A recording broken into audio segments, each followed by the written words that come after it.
டாஸ்மாக் கடைகளின் நேரம் குறைப்பு தொடர்பான உத்தரவு இன்று முதல் அமலுக்கு வந்துள்ளது. சென்னையில் இதற்கான வரவேற்பு குறித்து நமது சென்னை செய்தியாளர் பிரசாத்திடம் கூடுதல் விவரங்களை தற்பொழுது கேட்கலாம்.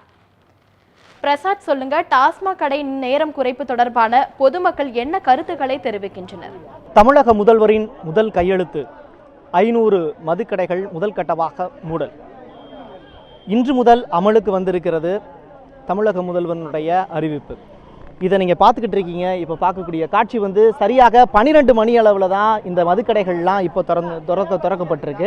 எப்பொழுதுமே காலை 10 மணி முதலே சென்னையில் இருக்கக்கூடிய பெரிய அடையாளங்களாக இருக்கக்கூடிய கடைகள் அப்படின்னு பார்க்கும்போது சென்னை பட்டினப்பாக்கத்தில் இருக்கக்கூடிய இந்த கடை தான்.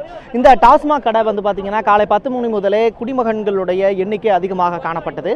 இவர்களுக்கு முறையான அறிவிப்பு எதுவும் இவர்களுக்கு நேற்று டிவியோ இன்னைக்கு காலையில் பேப்பரையோ பெரிய அளவில் இவங்க பார்த்துருக்க மாட்டாங்க. இவங்களுக்கு காலையில் 10 மணி முதலே இவர்கள் இந்த டாஸ்மாக் கடைகளில் குவிந்து காத்திருந்தாங்க. 12 மணி அளவில் தான் சரியாக தமிழக முதல்வருடைய அறிவிப்பின்படி 2 மணி நேரம் குறைக்கப்பட்டு சரியாக 12 மணி அளவில் டாஸ்மாக் கடைகள் திறக்கப்பட்டது. இங்கே ஒரு குடிமகன் நம்ம இடத்தில் இருக்கிறார், அவரிடத்தில் கேட்கலாம். இந்த 2 மணி நேரம் அப்படிங்கிறது குறைக்கப்பட்டிருக்கு. இது உங்களுக்கு சிரமத்தை கொடுத்துருக்கா, மகிழ்ச்சியை கொடுத்துருக்கா? மகிழ்ச்சி கொடுத்துருக்குது. 2 மணி நேரம் முன்னது நல்லது, 500 கடை குறைச்சது நல்லது. ரொம்ப முதல்வருக்கு நன்றி. நல்லதாக செஞ்சுருக்கிறாங்க. இன்னும் குறைக்கணும் கடையை. தமிழக முதல்வருக்கு நன்றின்னு ஒரு விஷயத்தை தெரியப்படுத்திருக்கீங்க. நீங்கள் எத்தனை வருடங்களாக குடிச்சுக்கிட்டு இருக்கீங்க? 12 வருஷமாக குடிக்கிறேன். 12 வருஷமாக குடிக்கிறேன். 12 வருஷம். இந்த குடியை நிறுத்தணும் அப்படின்னு நீங்கள் முயற்சி பண்ணுறீங்களா? முயற்சி பண்ணுறேன். குடியை நிப்பாட்டணும் முயற்சி பண்ணுறேன். அதே மாதிரி எல்லாரும் முயற்சி பண்ணணும். எல்லாரும் நிப்பாட்டணும். இன்னமும் நீங்கள் குடிக்கிறதுக்கு இப்போ இந்த கடைக்கு தான் தேடி வந்திருக்கீங்க. இது குறைப்பதற்கான நடவடிக்கைகளில் ஈடுபடணும்னா உங்களுக்கு என்ன தேவைன்னு நினைக்கிறீங்க?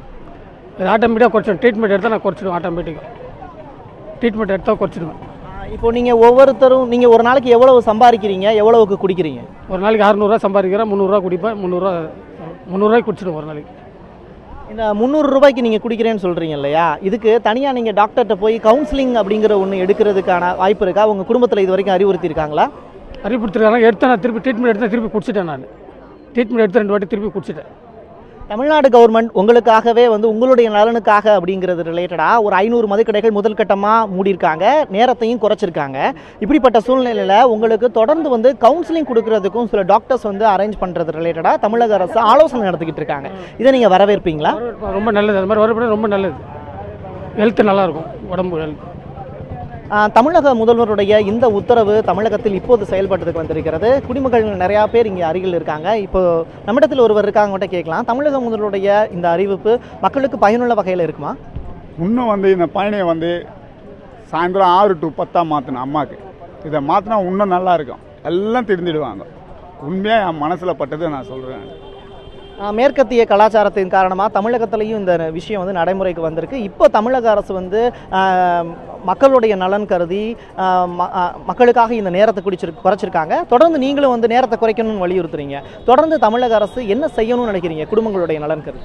இந்த ஸ்கூலு, இந்த பஸ் ஸ்டாண்டு, இந்த கோயில் 3 இடத்துலேருந்து இந்த ஒயின் ஷாப்பை ஃபஸ்ட்டு தூக்கினா நல்லா நடக்கும். அந்த அம்மாவுக்கு நான் உண்மையாக சொல்கிறேன், இது நல்லது. இதை ஃபஸ்ட்டு செய்யணும். அந்த அம்மா ஸ்கூல், பஸ் ஸ்டாண்டு, கோயில் 3 இடத்துலேருந்து ஒயின் ஷாப்பை தூக்கிடணும். இப்போ தமிழ்நாட்டில் குடிக்கக்கூடிய நபர்களோட எண்ணிக்கை அதிகமாக இருக்காங்க. இவங்களுடைய இந்த குடியை மறக்கிறதுக்குன்னு சொல்லிட்டு தமிழக அரசு கவுன்சிலிங் கொடுக்கறதுக்கும் தயாராக இருக்காங்க. இதை தாண்டி தமிழ்நாட்டில் ஆரம்ப காலகட்டத்தில் இருந்தது பனைமரங்கள் அப்படின்றது. இதிலிருந்து இந்த கல் இறக்குறது அப்படிங்கிற ஒரு விஷயத்தை நடைமுறையில் படுத்தியிருந்தாங்க. இது வரக்கூடிய காலங்களில் செயல்பாட்டுக்கு வந்தது அப்படின்னா நீங்கள் ஏற்றுப்பீங்களா? குடியே வானான்னும் போது இந்த கல் எதுக்கு? அந்த சப்ஜெக்டே வானாம்.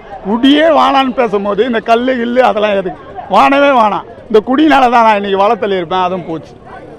இந்த குடியே வானாம். 6 to 10 மாற்றணும். இதை மாற்றணும். நீங்கள் குடிச்சிக்கிட்டு இருக்கீங்களா? குடியை நிப்பாட்டணும்னு நினைக்கிறீங்களா? நிப்பாட்டணும்னு நான் நினைக்கிறேன். குடியை 6 to 10 நான் சுத்தமாக நிப்பாட்டுறேன். நான் இப்போ நீங்கள் வேலைக்கு போகலையா? நான் கடல் தொழில் பண்ணுறேன். இப்போ அதனால் வேலைக்கு போகல. சாப்பிட்டோன்னா வீட்டில் போய் படுப்பேன். வேஸ்ட்டு. என் பொழப்பே போச்சு இதனால்.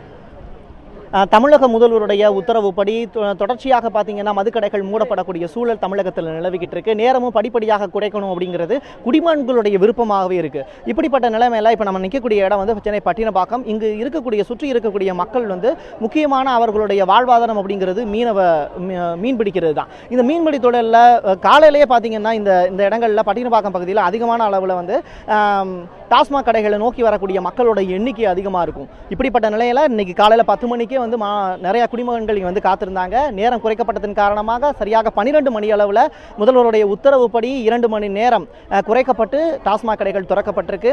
குடிமகன்களும் இந்த குடியை நிறுத்தணும் அப்படிங்கிறதுல உறுதியாக இருக்காங்க. ரெண்டாவது, இவங்களுக்கு இருக்கக்கூடிய முக்கியமான பிரச்சனை இதுக்கு ரிலேட்டடாக கவுன்சிலிங் அப்படிங்கிற ஒரு விஷயம் தேவை. ஏன் அப்படின்னா தன்னை மறந்து இருக்கக்கூடிய சூழல் தான் அவங்களுக்கு இருக்கு. அதற்கு அவங்களே வந்து இப்போதைக்கு வந்து இப்போதான் பாட்டில் வாங்க வந்திருக்காங்க. அதுக்கு முன்னாடி அவங்களே சொல்றாங்க, தெளிவாக இருக்கக்கூடிய நிலையில சொல்றாங்க எங்களுக்கு இந்த குடி வேண்டாம் அப்படின்னு. ஆனால் அவங்களுக்கு தமிழக அரசு செய்யக்கூடிய அடுத்த கட்ட நடவடிக்கை இந்த குடிமகன்களுக்கான கவுன்சிலிங் அப்படிங்கிற ஒரு விஷயம். இது முறையான மருத்துவர்கள், அரசு மருத்துவர்கள் சைடில் முறையான ஒரு ஆலோசனை நடத்தினதுக்கு பிறகு இந்த கவுன்சிலிங் ரிலேட்டடாக இந்த குடிமகன்களுக்கு எப்படி அவங்க கவர்மெண்ட் சைடில் கொடுக்க போறாங்க, இந்த குடியை நிறுத்துறதுக்கு அரசு தமிழக மக்களுக்கு அடுத்து என்ன செய்ய போகுது அப்படிங்கிற எதிர்பார்ப்பும் தமிழக மக்கள் மட்டுமல்ல ஒவ்வொரு குடும்பத்தில் இருக்கக்கூடிய குடும்ப தலைவர்களிடத்திலையும் அந்த குடும்பத்தில் இருக்கக்கூடிய பெண்களிடத்திலையும் மிகப்பெரிய ஒரு கேள்வியாக இருக்கு. உங்களுடைய தகவல்களுக்கு நன்றி பிரசாத்.